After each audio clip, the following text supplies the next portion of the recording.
Visakha police commissionerate చరిత్రలోనే ఒక నూతన సంస్కృతికి పోలీస్ కమిషనర్ శ్రీకారం చుట్టారనే చెప్పాలి. ప్రస్తుతం మనతో పాటు పోలీస్ కమిషనర్ ఉన్నారు. ఇక్కడ ఎవరైతే పదోన్నతికి అవకాశం ఉందో సిబ్బందిని గుర్తించడమే కాదు, వాళ్ళ ఫ్యామిలీ మెంబర్స్ అందరినీ పిలిచి కమిషనరేట్లో ఘనంగా సత్కరించడం అనేది ఒక నూతన సంస్కృతి అనే చెప్పాలి. సో ఇటువంటి సంస్కృతికి శ్రీకారం చుట్టిన కమిషనర్ గారితో మాట్లాడే ప్రయత్నం చేద్దాం. సార్, అంటే ఈ ఐడియాలజీ అంటే ఇక పోలీస్ ఫ్యామిలీస్ని పిలిచి ఇక్కడ ఘనంగా సత్కరించడం అనేది ఎలా అనిపించింది?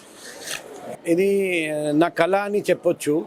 నేను 1996 బ్యాచ్ ఐపీఎస్గా నేను ఎన్నికైన తర్వాత నుండి ఈ రోజు వరకు నేను చూశాను. మన కానిస్టేబుల్ లెవెల్లో పగలు రాత్రి 24/7 వర్షంలో ఎండలో ఎలా పనిచేశారండి, కృషి చేశారండి, శ్రమించారండి పబ్లిక్ కోసం. గుర్తింపు ఉన్నా లేకపోయినా పర్వాలేదు, ఆరోగ్యం పాడైనా పర్వాలేదు, భోజనం దొరికినా దొరకపోయినా పర్వాలేదు, పబ్లిక్ కోసం జీవితం అంతా త్యాగం చేశారండి. అదే మాదిరిగా వాళ్ళ ఫ్యామిలీ కుటుంబ సభ్యులు కూడా డాడీని చూడలేక పిల్లలు, భర్తని చూడలేక భార్య అందరూ ఇబ్బంది పడ్డారు. కానీ వీళ్ళు అందరూ త్యాగం చేశారు. అందరూ త్యాగం చేస్తేనే ఈరోజు పోలీస్ డిపార్ట్మెంట్కి ప్రతి రాష్ట్రంలో మన దేశంలో ఒక మంచి పేరు వచ్చింది. సో ఇటువంటి త్యాగం మనం గుర్తించకపోతే అది కరెక్ట్ కాదని నాకు అనిపించింది. వాళ్ళకు జీవితంలో ఒక్కసారి లేకపోతే రెండుసారి ప్రమోషన్ వస్తుంది. అటువంటి సందర్భంలో ఖచ్చితంగా వాళ్ళను పిలిపించి, కుటుంబ సభ్యులందరినీ పిలిపించి, వాళ్ళు చేసే త్యాగం గుర్తించి వాళ్ళకు సత్కరించడం ఇది నేను నా గర్వంగా భావిస్తున్నా. భవిష్యత్తులో కూడా ఇటువంటి పరిస్థితి వస్తే మేము ప్రమోషన్ ఇవ్వగలిగితే అందరినీ ప్రమోషన్ ఇచ్చిన తర్వాత ఇలాగే ప్రోగ్రాం పెట్టి కుటుంబ సభ్యుల సమక్షంలో సత్కరిస్తాం. ఇది ఒక చిన్న గుర్తింపు అని మీరు అనుకోవచ్చు, కానీ పోలీస్ చేసే త్యాగం మన సిటిజన్ అందరూ గుర్తించాలి. వాళ్ళు ఇంట్లో పండగ ఉన్నా వెళ్ళలేకపోతారు, ఇంట్లో సమస్య ఉన్నా వెళ్ళలేకపోతారు, పొద్దున నుండి రాత్రి దాకా శ్రమిస్తారు పబ్లిక్ కోసం. మనం అందరం పోలీస్ ఎస్పెషల్లీ కానిస్టేబుల్స్, హోంగార్డ్స్ చేసిన త్యాగం మనం అందరం గుర్తించాలి. పబ్లిక్ కూడా గుర్తించి ఈ పోలీస్ చేసే త్యాగం కూడా మీరు అందరూ గుర్తుపెట్టుకోండి అని నేను పబ్లిక్కి కూడా రిక్వెస్ట్ చేస్తున్నాను. విశాఖలో చూసుకుంటే ప్రధానంగా మనకి గాంజా కన్జంప్షన్ కానివ్వండి, డ్రగ్స్కి సంబంధించిన అంశం కానివ్వండి, ఇందాకలా మనకి పోలీస్ సిబ్బంది కూడా చెప్పడం జరిగింది. సో ఇదే అంశం పైన చాలా బాధలు అయితే వ్యక్తం చేస్తున్న పరిస్థితి. ఇటువంటి ప్రణాళిక తీసుకోబోతున్నారు ఈ చర్య? ఇప్పుడు నేను 1 జూలై వచ్చాను, రాగానే గుర్తించాను గాంజాయి డ్రగ్స్ వచ్చేసి మన వైజాగ్లో number 1 priority, number 1 problem. Number 1 మేము సర్ప్రైజ్ డైనమిక్ చెక్ మొదలు పెట్టాము. ఎప్పుడు చెకింగ్ జరుగుతుంది ఎవరికి తెలియకుండా స్టార్ట్ చేస్తాం. సడన్గా చెక్ చేసిన తర్వాత వేరే ప్రాంతానికి వెళ్ళిపోతాం. ఎందుకంటే స్టేషనరీ చెక్ పోస్ట్ వస్తే అందరికీ తెలుసు అక్కడ చెకింగ్ జరుగుతుంది, అందరూ ప్రికాషన్స్ తీసుకుంటారు.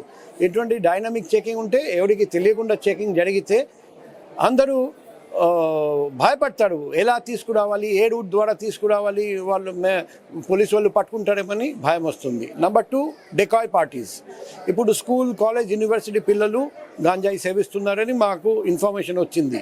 కాబట్టి స్కూల్, కాలేజ్, యూనివర్సిటీ పిల్లల్లాగా పోలీసు వాళ్ళు నటిస్తూ డికాయ్ పార్టీగా గాంజాయి కోసం, డ్రగ్స్ కోసం తిరుగుతారు. అలా గాంజాయి పెడ్లర్స్ని పట్టుకుంటారు, చాలామందిని పట్టుకున్నారు కూడా.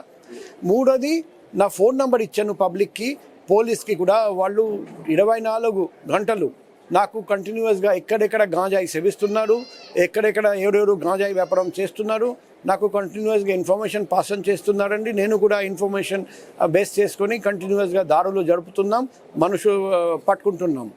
ఇంకొకటి ఈరోజు చెప్పాము సభాముఖంగా, ఇది 1 మ్యాన్ ఆర్మీ కాదు, మనం అందరం కలిసిమెలిసి చేస్తేనే ఇది సాధ్యం.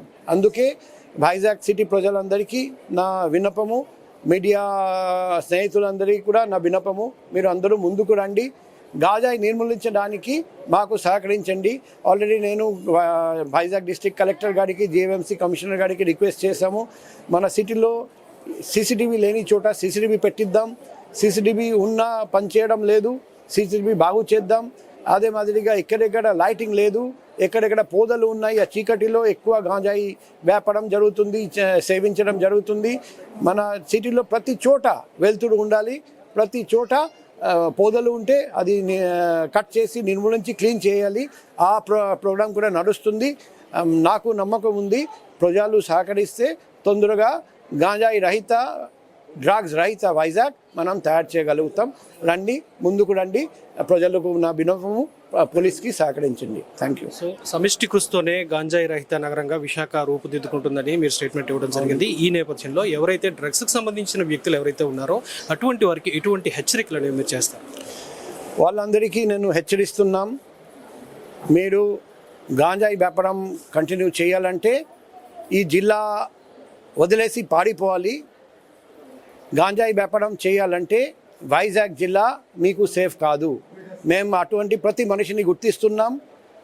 జైలు నుండి బయటికి రాగానే ప్రివెంటివ్ డిటెన్షన్ లేకపోతే ఎక్స్టర్న్మెంట్ పెట్టి అందరినీ జిల్లా బహిష్కరణ చేస్తాం, లేకపోతే ప్రివెంటివ్ డిటెన్షన్లో పెడతాం. అందరి మీద రౌడీ షీట్ ఓపెన్ చేస్తాం, అందరినీ బైండ్ ఓవర్ చేస్తాం. గాంజాయి వ్యాపారం చేయాలంటే మన జిల్లా, మన రాష్ట్రం మీకు సేఫ్ కాదు అని సభముఖంగా చెప్తున్నాం. మీరు పారిపోండి, లేకపోతే మాకు దొరికిపోతే మీ కథ మేము చూస్తాం.